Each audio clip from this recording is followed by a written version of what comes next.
आदाब नमस्कार, मैं शाहिद उमर। स्वागत है आप सभी का सियासत टीवी के साउथ इंडिया एक्सप्रेस में। आइए देखते हैं मुख्य समाचार।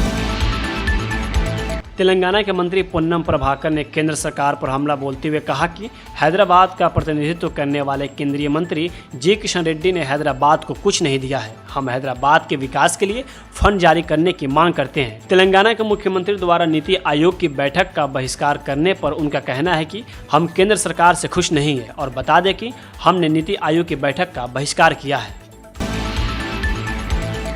भारतीय जनता पार्टी के विधायक टी राजा सिंह ने तेलंगाना की राजधानी हैदराबाद में एक भाषण में एक बार फिर मुसलमानों पर थूक जिहाद का आरोप लगाते हुए उनके खिलाफ भावनाएं भड़का दी। हैदराबाद के एक कथित वीडियो में राजा सिंह को भाषण देते हुए यह कहते हुए सुना जा सकता है कि तेलंगाना सरकार के लिए उत्तर प्रदेश और उत्तराखंड के समान कानून बनाना आवश्यक है, जहां विक्रेताओं को दुकान के मालिक का नाम प्रदर्शित करना अनिवार्य है। उत्तर प्रदेश में कांवड़ यात्रा धूमधाम से की जाती है। राजा सिंह ने आरोप लगाया कि इसलिए मुख्यमंत्री योगी आदित्यनाथ ने सभी दुकानदारों को अपने मालिकों का नाम लिखना अनिवार्य कर दिया है, क्योंकि ये लोग पानी, भोजन और अन्य सभी वस्तुओं में थूकते हैं और थूक जिहाद करते हैं।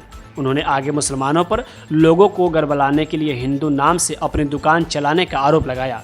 राजा सिंह ने कहा कि लेकिन अब उन्हें स्पष्ट रूप से बताना होगा कि उनके मालिक कौन है, ताकि हमारे हिंदू भाई जागरूक हो। हालांकि राजा सिंह जिस आदेश का जिक्र कर रहे थे उस पर सुप्रीम कोर्ट ने रोक लगा रखी है।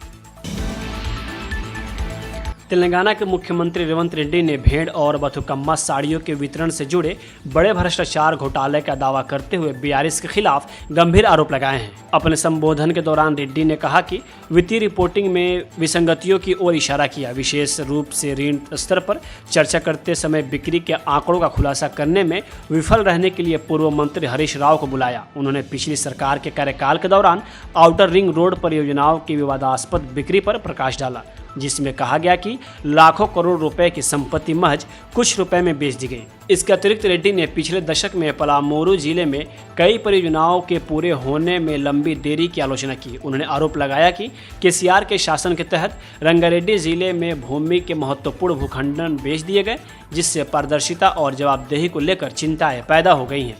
रेड्डी प्रशासन की ईमानदारी पर भी सवाल उठाने से पीछे नहीं हटे और उन्होंने पूछा कि क्या आप बथुकम्मा साड़ियों और भेड़ों के वितरण की जांच के लिए तैयार हैं। उन्होंने बथुकम्मा साड़ियों के वितरण का संदर्भ देते हुए दावा किया कि उन्हें सूरत से मंगवाया गया और थोक में वितरित किया गया था।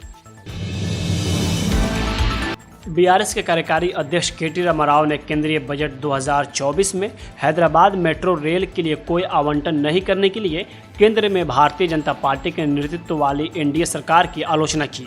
अपने कठिन समय के दौरान तेलंगाना से भाजपा को 8 सांसद देने के बावजूद भाजपा के नेतृत्व वाली एनडीए सरकार ने नवीनतम बजट में भी हैदराबाद मेट्रो रेल विस्तार के लिए 1 पैसा भी मंजूर नहीं किया है। हमने पहले भी केंद्र सरकार को कई अभ्यावेदन दिए थे, लेकिन कोई फायदा नहीं हुआ। भाजपा सरकार ने पिछले 10 वर्षों में देश में 20 मेट्रो रेल परियोजनाओं को वित्त घोषित किया है। इससे पहले उन्होंने मंगलवार को कहा था कि केंद्रीय बजट में तेलंगाना को एक बार फिर कच्चा सौदा मिला है। बजट 2024-25 पर प्रतिक्रिया देते हुए उन्होंने कहा कि उन्हें उम्मीद थी कि तेलुगु बहू निर्मला सीतारमण तेलंगाना को महत्वपूर्ण धन आवंटित करेंगी, लेकिन राज्य को कुछ नहीं मिला। 48 लाख करोड़ रुपए से अधिक का बजट होने के बावजूद केवल कुछ राज्य को ही प्रमुख लाभ मिला है। यह निराशाजनक है। पूरे बजट में तेलंगाना का उल्लेख नहीं किया गया। पेरिस ओलंपिक 2024 की शुरुआत 26 जुलाई को रिंग ऑफ फ्लेम्स के साथ हुई, जहां 112 भारतीय एथलीट 16 गेमों में 69 मेडल इवेंट में अपना दमखम दिखाएंगे। भारत आज से ओलंपिक 2024 में अपने अभियान की शुरुआत कर रहा है, जहां भारतीय बैडमिंटन टीम भी 27 जुलाई से ही अपने अभियान की शुरुआत करने जा रही है। इन सबके बीच सबकी नज़रें पीवी सिंधु पर रहेंगी। बता दें कि पीवी सिंधु तीसरी बार ओलंपिक क्वालिफाई कर रही हैं। भारत के स्टार बैडमिंटन खिलाड़ी पीवी सिंधु एक बार फिर ओलंपिक की ओर अग्रसर हैं। पेरिस 2024 ओलंपिक में महिला एकल वर्ग में हिस्सा लेने वाली सिंधु इससे पहले रियो ओलंपिक में रजत और टोक्यो ओलंपिक में कांस्य पदक जीतकर इतिहास रच चुकी हैं। पीवी सिंधु इस बार ग्रुप एम में रखा गया है, जहां उनका मुकाबला एस्टोनिया की क्रिस्टीन कुबा और मालदीव की फातिमात नबाहा अब्दुल रज्जाक से होगा। सिंधु ने इससे पहले कॉमनवेल्थ गेम्स में फातिमात को हराया था, लेकिन उन्होंने कुबा के खिलाफ कोई मैच नहीं खेला। अपने ग्रुप में शीर्ष पर रहने के बाद सिंधु का सामना चीन की ही बिंजिनियाओ से हो सकता है, जिन्हें सिंधु ने टोक्यो ओलंपिक में हराया था। इसके बाद क्वार्टर फाइनल में उनका सामना मौजूदा ओलंपिक चैंपियन चेन यूफई से हो सकता है।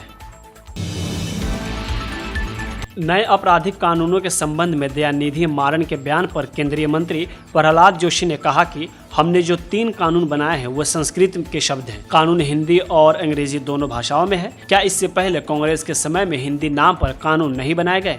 उनके पास कोई मुद्दा नहीं है, इसलिए ऐसी बातें कर रहे हैं। आंध्र प्रदेश और बिहार के लिए देखो, मैंने ऑलरेडी अभी फॉर एग्जाम्पल महाराष्ट्र के लिए 76,200 2023 में हमने एक प्रोजेक्ट के लिए दिया है, वो तो इस बजट में नहीं आया है। Does it mean that all other states have not been given? That is a bogus. And Tamil Nadu, as far as Mr. Dayanidhi Maran, if I can say, Tamil Nadu also highest allocation of this devolution of fund granted needs projects. It has been done. It has been given a proper reply, and Honorable FM will also give a proper reply tomorrow. Sir, Dayanidhi Maran ये भी कहते हैं कि I have respect for Hindi, but why are you imposing all the laws in Hindi? No, क्या ये तो जो है संस्कृत का शब्द सेंटेंस है। 3 जो हमने लॉ अभी चेंज किया है, अमेंड किया है, तो ये ब्रिटिश टाइम के लॉ था, तो हम तो किसी के ऊपर इम्पोज नहीं कर रहे। आप अंग्रेजी ट्रांसलेशन दे सकते, पढ़ सकते हैं, हमको तो कोई प्रॉब्लम नहीं है उसमें। और वो अंग्रेजी में भी है, हिंदी में भी है कानून। This is number 1। नंबर 2, इससे पहले कहीं नहीं हुआ कि हिंदी का नाम पे कानून हुआ ही नहीं है कांग्रेस के टाइम पे। ये सब not because they don't have any issue to talk in a loud voice against this Modi government. They are trying to raise this issues which are non issues. Sir, एक और सवाल, आज नीति आयोग का मीटिंग हो रहा है, लेकिन साथ ही साथ ममता बनर्जी जो है वो she walked out of the meeting saying that there is complete discrimination, she was not allowed to speak in the meeting, whereas other parties were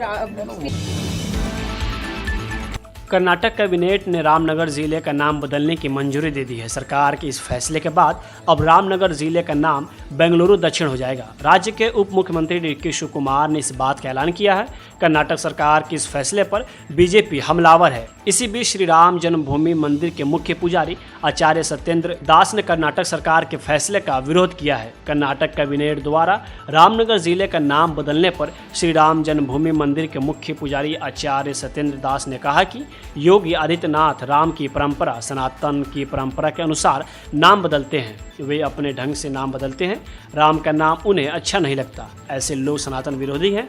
मैं उनकी कड़ी निंदा करता हूं। कर्नाटक के उप मुख्यमंत्री डीके शिव कुमार ने कर्नाटक कैबिनेट द्वारा रामनगर जिले का नाम बदलकर बेंगलुरु दक्षिण किए जाने पर कहा कि मैं बेंगलुरु से हूं। यह बेंगलुरु जिला है। हम अपना नाम, अपनी पहचान क्यों खोएं? हमें अपने हक की रक्षा करने का अधिकार है। दुनिया बेंगलुरु की तरफ देख रही है। आप इतिहास में देखिए कि अटल बिहारी वाजपेयी ने बेंगलुरु के बारे में क्या कहा था। मैं उस नाम को खोना नहीं चाहता। साउथ इंडिया एक्सप्रेस यही होता है समाप्त। मुझे दे अब इजाज़त। बाकी खबरों के लिए बने रहें सियासत टीवी के साथ।